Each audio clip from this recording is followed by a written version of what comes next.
Why are you still fighting the struggle to have independence for Biafra? We are fighting for independence, not fighting physically with guns and bullets. We are fighting in terms of our agitation. We are fighting in terms of our belief. We're fighting in terms of our consistency to ensure that we are free, because we're not free. As a free people, we can afford to make life better for our people. Right now, we can't do that because of how Nigeria is structured and because of the very flawed foundations upon which Nigeria rests.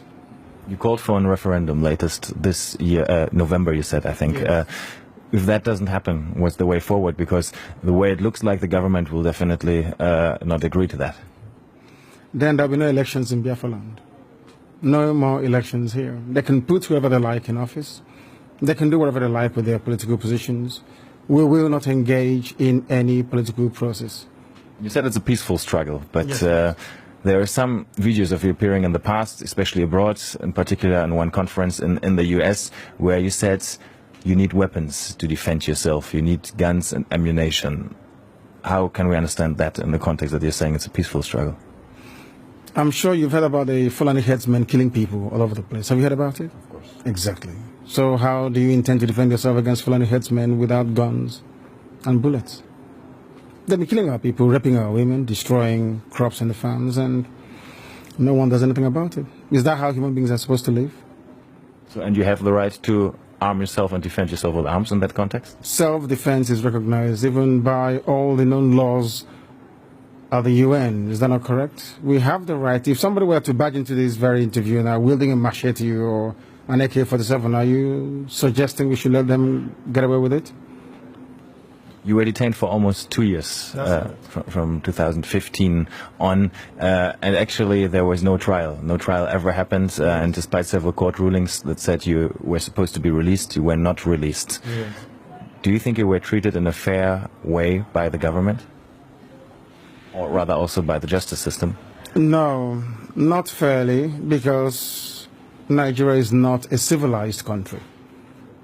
People behave like animals. They are not reasonable enough. They are not disciplined enough. They are not mentally developed enough to run a transparent civil society.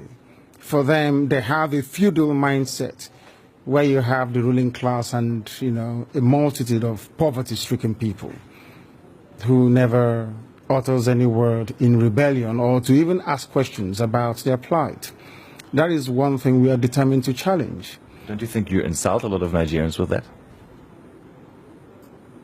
I'm being very kind, to be honest. I could have used far more harsher words to describe them. I'm being very kind. So generally you don't think very positive of your countrymen then, obviously? They are not... When you say positive, no, as individuals, perhaps there are a few good people amongst them, but as a collective, it's an absolute mess. And you can see for yourself. Didn't you go through the roads and see how horrible they are? Didn't you see how unkempt everywhere is? How filthy and dirty everywhere is? That is the product of a Nigerian system that is uniquely backwards, even by the very third world standards of Black Africa. That's the fact, and people must face up to it. Well, I traveled in the north quite extensively, and I went to very remote areas sometimes where you would still find Igbo people living there, peaceful together with communities in the north. Don't you sometimes think that you might endanger their peaceful coexistence with the communities there, that they might get into trouble with that?